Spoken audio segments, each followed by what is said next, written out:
Okay, so this is sustainable beekeeping. My name is Duane Keehan. I've been a beekeeper for 8 years. I started off with 2 hives. We now have over 100. I started off, as many of you in here are starting off. In the last 8 years, I became the president of Hardin County Beekeeping, and I also became the president of Kentucky State Beekeeping. So I got those 2 feathers in my hat, okay? So the biggest thing we want to talk about being sustainable, is anybody in here a beekeeper already? Does anybody have bees? You have bees? Anybody else? Okay. So the first thing that you beekeepers can tell people is expensive, right? You're going to talk, when you're getting into beekeeping, you're going to talk between $500 to $1,000 a hive. That's what it's probably going through today, by the time you get everything, okay? But one thing they're not telling you is that's just the beginning. Unless you're very well off, you need to find a way to keep your hobby growing. A lot of beekeepers get out of doing beekeeping because they can't afford it. And that's a big problem, because it's a shame. But they're not aware of what the cost is, okay? You can actually sit back and every 30 days or every 60 days buy something new. I mean, you're sitting back and say, okay, I'm fine, I got 2 hives, and everybody says you need 2 hives to start, okay? I kind of agree with that, but I kind of disagree with that. And the reason why I agree with it, you need 2 hives to judge, but as a new beekeeper, what are you judging? You don't know what you're looking at, right? So what are you trying to compare? Okay, this one has more movement than that one, but what does that mean, right? I mean, because there could be 1,000 reasons why that one has more movement than that one. So you're just spending an extra $700, $800 for another beehive so that you can follow suit, okay? But is it really worth it? I don't know. I think what you need to do first is find out about bees before you're worried about buying beehives, okay? I worked under a mentor for a year before I got my first beehive. And the only reason why I got my beehive is because the mentor gave it to me and told me I was ready. And we did a class, and I used to do all the classes like I'm doing here. And we went ahead and did a class, and when I showed up that morning, he had one with my name on it. At that time, I knew that's what I wanted to do, okay? So you need to learn beekeeping before you get into beekeeping, because it will save you so much money. Okay, so what is sustainable beekeeping? Well, if we look at it, the definition of it is to, and think about this definition of it, it is to protect and maintain populations of healthy honeybees. That's what it is. It's not money. It's not how much you're going to make off it or sell the honey. It's maintaining a healthy population of honeybees, okay? There's another one that comes through, and it's called ethical beekeeping. How many beekeepers do you think are ethical? That's a pretty strong word right there, because ethics is a matter of a personal, commitment. But what it is, it's more or less what the beekeeper does not do. That's the ethical part. What shortcuts are you taking to achieve something? So there's a fine line. And what they say with the ethical part, what they want you to do is not so much be a farmer, but be a shepherd. That's a strong. So what are they saying? What are they telling us? Basically what they're telling us is that be realistic with your bees. Know your bees. Okay, don't be so much that, I've went to clubs and talked to clubs, and they said, well, you're not going to get honey your first year beekeeping. Hogwash. You can get honey your first year beekeeping. That's a lie. But another one they tell you is that Well, I know I go up to my hives, my bee knows me. Look, your bees don't know you. They will never know you. Their life cycle is between 30 to 40 days. They're not going to know you. It's good you believe that because you get a soft feeling for them. But I'll tell you, they're going to let you know. I mean, the first time you get stung, that soft feeling is going to go away, right? So they're going to let you know that that's a falsehood. That's not truth. So what do we need to do when we get into beekeeping? What's important? Does anybody know what the one most important thing is? I think you said it already when you were talking about really being prepared. That reason, how important that is to make this work, to be able to bring them in and know that you are ready to do what you need to do. Yes. Okay, so when I was going through my beginning beekeeping, my biggest question is, what is the basics? Just give me the basics. Give me a format that I can work with. Has anybody ever asked for that yet? And did you get about 1,000 different answers? Right? Okay. So is there a basics? Well, if you ask beekeepers, there's not, because everybody has a different way of doing beekeeping. Is it wrong? Absolutely not. It's just everybody has a different formula, and if it works for them, they're going to promote it. But there are two basic principles in beekeeping that no one can ever deny. They can't deny it. I can go to 1,000 different beekeepers and they have to agree with it. Number one, education. If you don't educate yourself, you can't grow. Okay? If you're not going to take the time to learn, you're going to fail. Because the bees don't care about what you're thinking. They're going to do, like I told the last class, they're working 24/7. You're home sleeping, having dinner, watching TV, they're still working.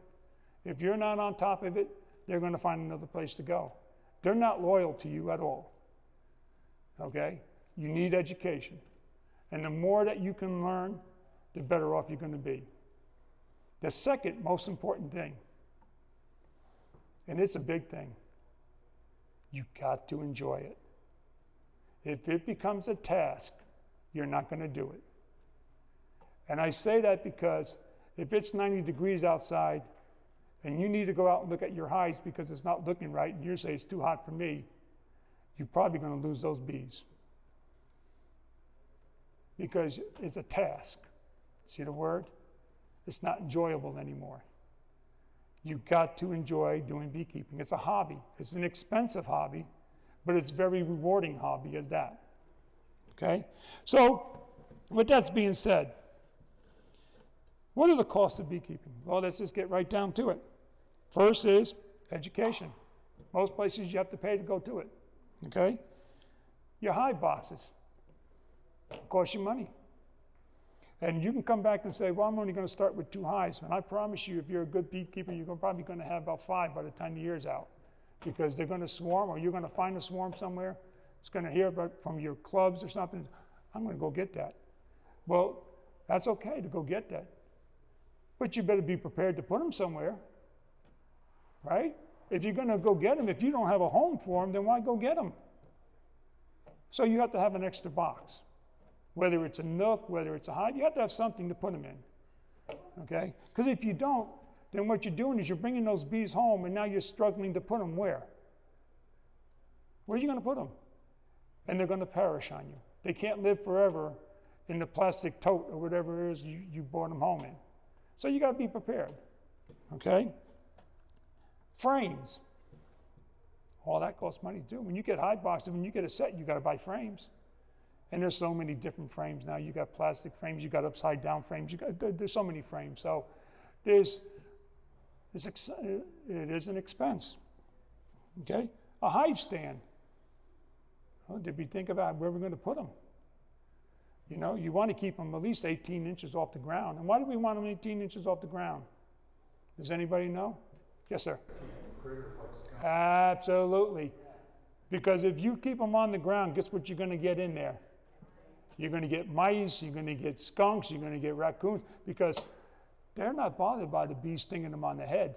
That doesn't bother them. What bothers them? Their stomach and their chest. So if they got to rise up to get to it, the bees can defend it better.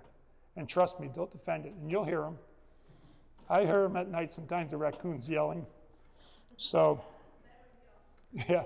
And the most important thing, you need to get bees. If you're not catching swarms, you need to buy bees, right?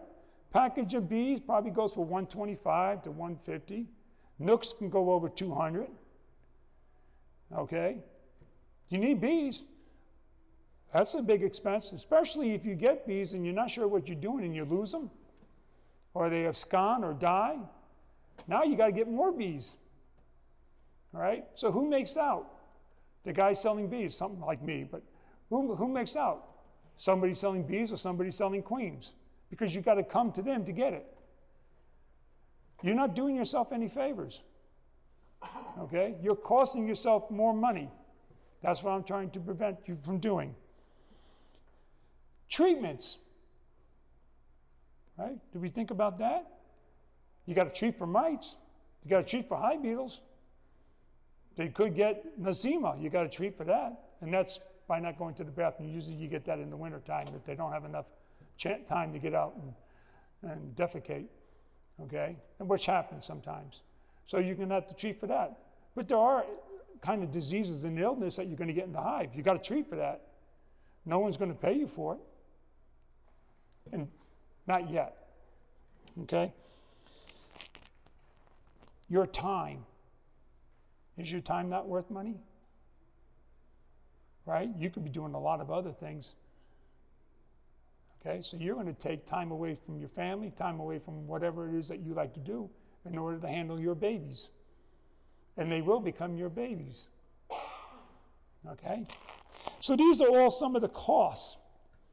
And you get all that done, and you say, okay, man, I got that figured out. And guess what? Now you got something else. What are you going to do with your honey? You got to get bottles, right? You got, and bottles don't come with caps, so you got to buy caps. But how do you process it? Got to get an extractor. Oh my God, it keeps going, doesn't it? Okay? You see what I'm saying? It just keeps moving. So what are we going to do? Now that I discourage you and you're thinking about all this money I got to come up with, how are we going to handle this? Okay? So here's what we're going to do. How do you become sustainable? First thing is, let's make sure we got the education down, that we know what we're doing with our bees before we get them. That's a big thing, because that will bring you a long ways. But how are we going to become sustainable? Okay, we can sell honey, right? That can help out, assuming you're sustainable enough to make honey. Assuming that you can run your bees in the right way, that they will produce honey for you. The problem with selling honey is that new beekeepers steal it all. Because they say, well, take the honey, don't make more. There's no guarantee they're going to make more. So you'll take everything they got and leave them nothing for the winter. Well, what happens to your bees come winter? They perish. So now guess what you're doing next year? Was it worth taking the honey? No. Okay? And that's what you learn as a beekeeper. How much can you take off and they can still survive? And those are things you're going to learn. Hopefully you won't learn the hard way while your bee's dying. But selling honey. I love this next one because I was ridiculed for this. And I still get ridiculed for it today. Sell bees. Okay? I'm going to tell you a trick here that you can all do it. You can all do it. We deal with the Amish down in Franklin. He raises the bees. He says, Duane, sell my bees for me. We make $15 every nook we sell. You don't think it's a lot, but when you sell 100, guess what? You become sustainable. And you did nothing but pick those bees up and sell them. And they'll do it all day long for you. Okay? The nice thing about that is that you're not responsible for them. Because if you have a good person, like we have good people, if a queen fails, they'll replace them. If something happens to the nook, they'll replace it. It's not up to me. I'm just a salesperson. But I got the gift of gab. so we can go on Facebook and we can promote it and sell it. Now we sell our own. But back then, we needed that support to get through it. So you can do that. Think outside the box. It's not that hard. It really isn't. Sell queens. Okay? I'm sitting back, how do I sell queens? Well, guess what? Some of my frames have queen cells. Well, people buy queen cells. $20, $15. And if they do happen to make a queen, and I was able to catch and I took the queen out, and you can do that. You can sit back and say, okay, well, they got a queen cell. Oh, okay. Well, I got a queen in this box. They're going to swarm on me because I see the queen cell. Take the queen out. Find the queen, take the queen out, put her in a nook, sell a nook. $200. They're going to make another queen. You're 200 in the red. That's pretty good. Okay? You're becoming sustainable, right?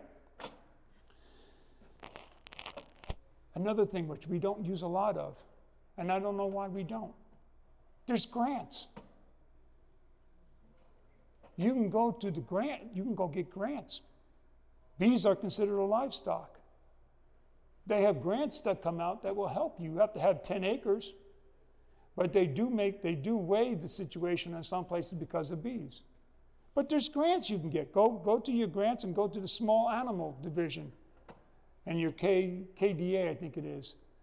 And they'll have a program in there, and you may qualify for it. And what they do is they'll match 50% of what you do. So if you spend $4,000, they'll give you $2,000. But you know what? That becomes sustainable because now you bought an extractor, right? You're buying things that you can use. They also do mite treatments, so you can actually get your treatments for it, okay? You're slowly but surely, you're getting on the path where you're sustaining yourself, okay? When you go and do your boxes, buy second grade. Don't buy first quality wood, buy second grade. So what if it has a knot in it? Get some wood putty, fill it in, and buy second grade stuff. But better yet, get stuff that's not assembled. Assemble it yourself. All you need is some glue and some nails, and you can put it together. You can actually save $4 to $5 a box if you assemble it yourself. Well, that's not a lot of money. Hey, if you're doing 50 of them, that becomes a lot of money. Okay? As they have here today, clearance items. Jump on it. You may not need it right now, but you're going to most likely. So when you find clearance items, don't pass them up. There's not a tomorrow. Get it now. And you'll be a lot happier saving, because all these little things, they may not seem like a lot, but when it's all said and done, it's helping you to become sustainable, because you're in for a whole lot of money that you're going to be spending down the line. Trust me. And if people tell you you're not, they're lying to you. You're going to spend money. And you're not in control of what the bees are going to do. You may think you are, but you're not. There's so many things that can happen in that hive. And like I told the last group, what is the #1 killer of beehives? Does anybody know? The beekeeper is the main reason why hives fail. Because we do more damage going into the hive looking for something that we have no business looking for. Okay? Because all you are going to be taught, look for the queen. Why? What is that going to do for you? She's going to show you so many signs. That hive will show you so many signs that there's a queen in there. You don't need to see her. I have boxes I've never seen the queen in yet, but I know she's there, and I know because every year they're building honey, every year, but I've never seen the queen yet. But I know not to go looking for her. Now, when I find queens, it's because I happen to pick up an outside frame and she happens to be on it, and I say, oh, this is nice. But I'm not looking for her. I don't mark them. Why would I mark them? Because that makes me want to look for them, right? Why would you mark your queen? Because you want to see her, right? So aren't you kind of like in your psyche saying, okay, I'm doing that because I want to see her. You don't need to see your queen. You just need to know that she's there. You look for eggs, larvae, brood. If you see that, you have a queen. Now, you may not have a queen when you get out of that box, but you have a queen when you went in. Okay? Because you can kill a queen real fast. And people don't realize how delicate they are. If I was to take this frame out, and they'll tell you, well, just take the frame out and do. Well, a lot of beekeepers don't have experience taking frames out of a box. I was amazed. When I go into schools and when I go into clubs and I watch people take frames out, I'm just amazed that the simplest thing, they're not being taught. Okay? So what you need to do is you need to move all your frames over to one side. The 90% of the time, your queen will not be on the outside frame, but that still gives you 10% that she will. Another thing, too, is that people don't realize is that, well, the queen will never be under my inner cover. I guarantee you she will. That one time you take that inner cover and flip it without looking, that queen was on it. What did you just do to your hive?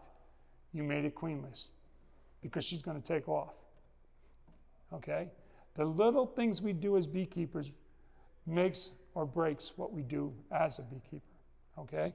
But when I looked at people when they take their frames out, you're supposed to take it out straight up. I mean, straight. Okay? I see them. So what did I just do? If the queen was over here, I just killed her. And I didn't know I did it, right? Because I'm not looking. So now I'm putting it back in the box. That hive is queenless. When am I going back in? 10 days from now. Think about this. 10 days? 15 days? How many eggs a day does a queen lay? 15 to 2,000 eggs a day. How much babies did I just sacrifice? I made my hive so weak. So who's the destructor? I'm worse than the mites. Because I just did. And I didn't get back in there for 15 days. I lost all those babies. And you may not think it's a big thing, but you come into winter and you don't have those babies, it's a big thing. Because you won't have bees when the winter's over. You don't have honey. Yeah. So it's important that we as beekeepers understand our task and understand what we're doing. Okay? Just don't go out and get a hive. And I like to say you have two types of people that do beekeeping. You have bee havers and beekeepers. And there's nothing wrong with bee havers. But a beekeeper looks for the health of the bees. And that's what you got to do if you want to be a beekeeper. You have to be observant. And even the most experienced person is going to kill a queen. I've done it. Okay? But it's how you react afterwards that makes that hive survive. Because if you don't take action and get that one going, then the wax moths and the hive beetles will show you, this is how we're going to do it. And they will show you. And you think it's bad now, wait until you have to clean out hive beetle larvae. I mean, okay, so the last thing you can do with many other things is learn how to split. I was so scared on splitting a hive. I just did not have the confidence. And my son goes to me and he says, Dad, you can do it. I said, nah, I'll just keep buying a queen and, I'll replace it in a hive. And then one day I said, you know what? Here's some queen cells. Let me try it. So I put 2 frames of brood, because I seen it all on YouTube, right? That's how I did it, YouTube channel. 2 frames of brood, frame of food, some drawn comb, and I put her in there, the queen cell. And I just waited, and I waited. I didn't see not much activity. I waited, and I waited. I said, well, it didn't work. And then one day I just got the urge to go open it up. It had a queen in it. And it came to be one of my strongest hives. So what I'm saying is that it built up confidence. But if you never do it, you'll never get that confidence. Does that make sense? You have to experience it in order to gain that next level. And now, you don't have to tell me twice. I'll go out there, and when I see queen cells in my hives, I'm psyched. I got another hive. I'm good to go. It doesn't discourage me. I mean, if I'm making honey, I don't like it, but hey, that's okay. I have bees. So I'll just enjoy the bees and I'll keep making them. Again, the best thing we can do by being sustainable is to learn. When we stop learning and we think we know it, Mother Nature's going to show you you don't. Okay? When you stop learning, you stop listening. Just because there's so many ways of doing beekeeping doesn't mean they're wrong. It just means they got a different way, but you can learn from that. And my thing, going to all the associations I've been to in the last couple of years, it's amazing what the old timers know and what they can teach you. Don't shrug them off, because they have ways that make beekeeping so much easier. And if you just listen to them and don't think you know it all, you're going to be amazed. One thing I would say to you, be careful of YouTube. YouTube is good. Now, don't get me wrong, it's good, but you got to have the basics. If you don't have the basics, you're going to follow somebody who has less experience than you do. That's the truth. They just got a channel. And you're going to follow something they're doing, and they're not even in your, they could be up in Minnesota teaching how to do beekeeping up here. You're in Kentucky. Up there does not apply here. They don't have the same vegetation that we have. We have a different nectar flow. We have a different season. If you go by their season, guess what? You put your bees into a world of hurt. Are you following what I'm saying? Okay? It's very, for you to become beekeepers, good beekeepers, and for you to teach other people about beekeeping, you have to know the bees. Okay? You have to understand what you're getting into. And when you get that, then you'll find, my biggest thing is when I was doing beekeeping, look for the guy that has success, or the woman. Doesn't have to be a guy, man or woman. Look for that beekeeper that has a few hives. It doesn't have to be a lot. It could be 8 or 9. But every year they get through winter. Every year you see him selling honey or her selling honey. That's the one you want to talk to. That's the one you want to say, volunteer. Help him out or her out. Say, hey, look, do you need any help? I'm learning. Just show me how you're doing it. You do it to 2 or 3 different mentors, and find the one that you really, that fits your personality, that you can talk to and you can get along with. And I'm telling you, if they're successful, you will be successful, because they'll show you the tricks of the trade. What you learn in the schools here and what you learn in books, you know, I mean, the bees don't read the same books, okay? They got a different agenda. And you could have everything perfect and still be wrong. If you get with a beekeeper that has done beekeeping and can do it and can show you, you're going to learn so much more. And when I was doing the classes, I saw how you had foul brood, I saw paralysis, I saw all these diseases. And I asked my mentor, what is that? Well, they're not doing good. Why are they not doing good? The worst question, is there a dumb question? Is there such a thing as a dumb question? Yeah, if you don't ask it. That's a dumb question. The best thing you do is keep asking questions, because that's how you're going to learn. Any questions? I have a question actually, because of what I haven't heard talked about yet is locations of hives. And it seems as if there are people, because of they have 100, they're putting them up on the top of the hill for convenience for them. Mm-hmm. When we're looking at really what is most desirable for what the bees are looking for, why they're choosing to swarm, their spaces are getting too small, and then what they're going to and what they're choosing, how can I make sure I'm putting my boxes in correct locations as part of maintaining the sustainability, keeping them in their location, trying to give them a safe and healthy environment? Okay, so my answer for you is that you're going to talk to 50 people and you're going to get 60 different responses, okay? It's the most confusing thing in the beekeeping world because nobody's uniform, okay? So one thing bees need, water. If you can give them a water source, you're good, okay? Your nectar flow is questionable, but they can go up to 5 miles if they have to, but they usually stay between 2 to 3 miles. But they'll find their stuff. You know, one thing that you will have a problem with if you live in an area where everybody keeps their lawns immaculate, you know, where you got everything clean, because the stuff you kill with the weed killer is what the bees want, right? So it's very hard to have bees in a subdivision and to keep them healthy because they don't have a lot to thrive on, okay? So to answer your question, look for a place on your property where you have water or where there's a water source that they can get to within that 2-mile radius.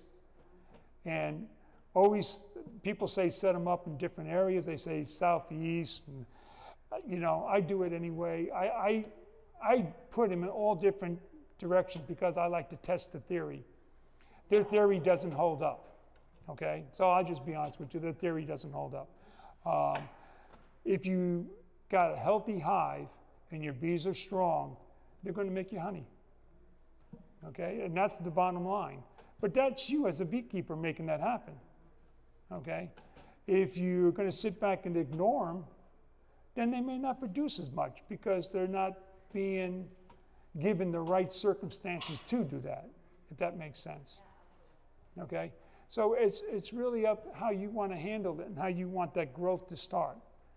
And that's why I'm saying it's all education, okay? But don't get so wrapped up in what people do, all right? Take what they do and then make your own, okay? Because you can sit back and like, I have a different way of doing beehives. I do a deep medium system. And some people think I'm crazy. Some people do double deep, some people do all mediums. Some people don't even do, you know, they do, what do they call them, horizontal hives. I got a Layden's hive. So I did a Layden's hive this year. And that's really complicated because they just have long, skinny frames about that big, and they're in a horizontal box, but you don't have any kind of way of processing the honey yet, none of that stuff. And they start with half a cone. They don't even have a full sheet of foundation, it's just half. And I'm looking at them and say, how are they going to do it? They're beautiful. They just do it. They know what they're doing. We're in their way, okay? So just get the basics that you need and then grow from it. Are you going to lose a hive? Yes. And that's one thing I would be really worried about. If you get somebody, I never lost a hive. BS. If you're a beekeeper, you lost a hive. Okay? You're going to lose it. It may not even be your fault, but you're still, I mean, you could have a queen failure. Not your fault. I mean, your queen could be bred wrong. Okay? By the time you realize it, you got 50 bees. Well, and it's coming in the winter. So what are you going to do? Well, you're going to combine them with a stronger hive just to get them through winter, because why waste the 50 bees, right? So you're going to do a combine. So that's why when people say I never lost a hive, they're telling me warning signs. Now, you never lost one, but you combined a bunch of them. So that means you weren't doing your job. Okay, so that puts red flags. But you sit back and do what you think is, after you get your education on it, do what you feel is comfortable. And your mistakes, unfortunately, will be your growth. Does that make sense to you? Okay, so as you make mistakes, you learn. Because we don't learn if we're doing something positive, right? Because it's, okay, yeah, we're good. But when you lose something, I mean, I'm telling you right now, the first time you lose your hive, it won't even be the money. It won't even be the money when you lose it. It's going to be you lost your friends. Amen. Right? So, I mean, these are the girls that you watch develop, and they're gone. And then after that gets through, now you start thinking, oh yeah, I lost $200 too while I'm at it. Then the money comes into it, right? But your first emotion is going to be emotion of loss. And I'm going to tell you, I never thought that I would be the kind of person that has all these bee things. But my son could tell, I got bees, statues, and I got bears that are coming up and statues that get a honeycomb. That's not me, but before you know it, you got all these bee things in your house.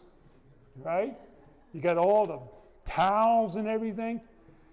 And it all started from this one hive. And now you lost it. So there's a sense of loss, okay? And you're going to experience it. It will happen.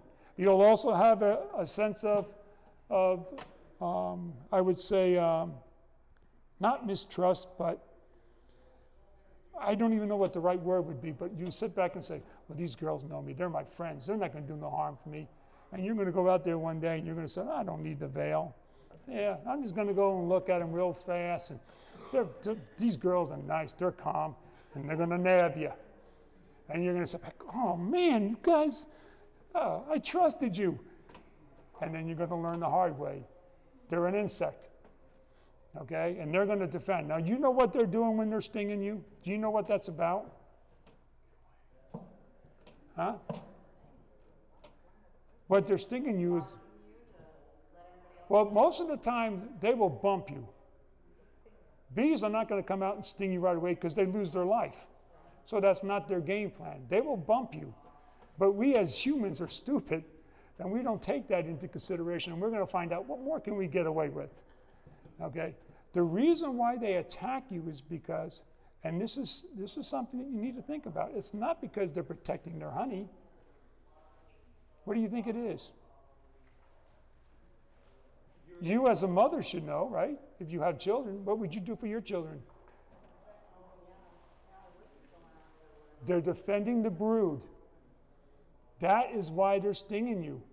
Because what do bears come up and eat? That brood. And that's what they consider we're going to be doing. So they're not out to sting you because of honey. They could care less. Now, they probably do care, but they don't care. But what they care more about it is that they're afraid you're going to damage their brood, their babies. And one thing I don't know if you know about it or not, but what does most of the hive have in it? What kind of bees are they? Yeah, but what type?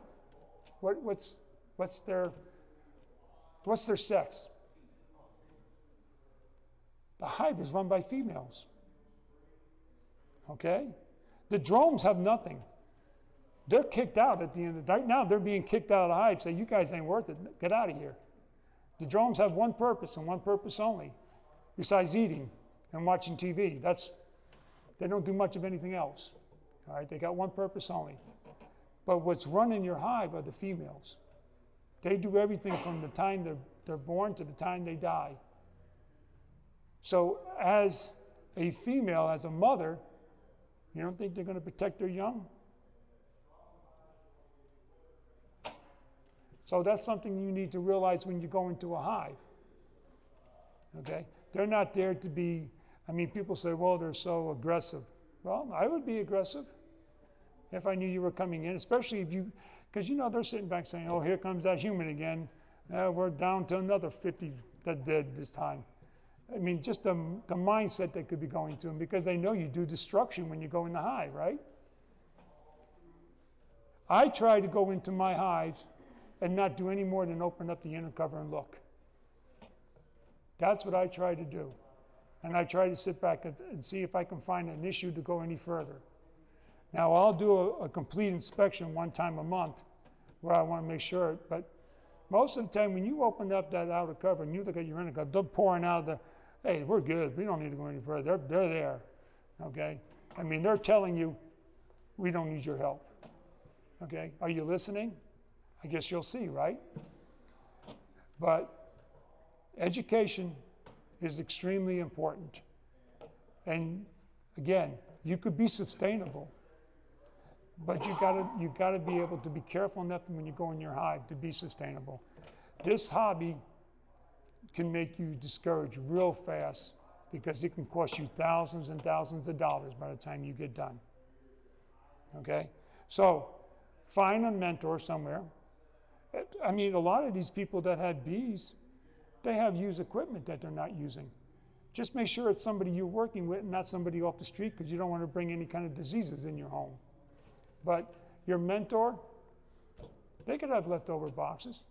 Our mentor that I learned with Hardin County, he just got out of beekeeping. He got out of beekeeping twice, and we bought him out twice. but I knew what he had, okay? But there's people like that all the time. If you join your local associations, you'd be surprised how many people are selling stuff. It's a group of people you can basically trust, and you can get some good buys that'll keep you afloat. But as new beekeepers, I'd say 1 hive. I don't think you need 2. But if you want to, more power to you. But get that 1 hive underneath your belt and get strong with that one and know what you're doing. And then move on. And before you know it, you'll have over 100 hives like me. Any questions?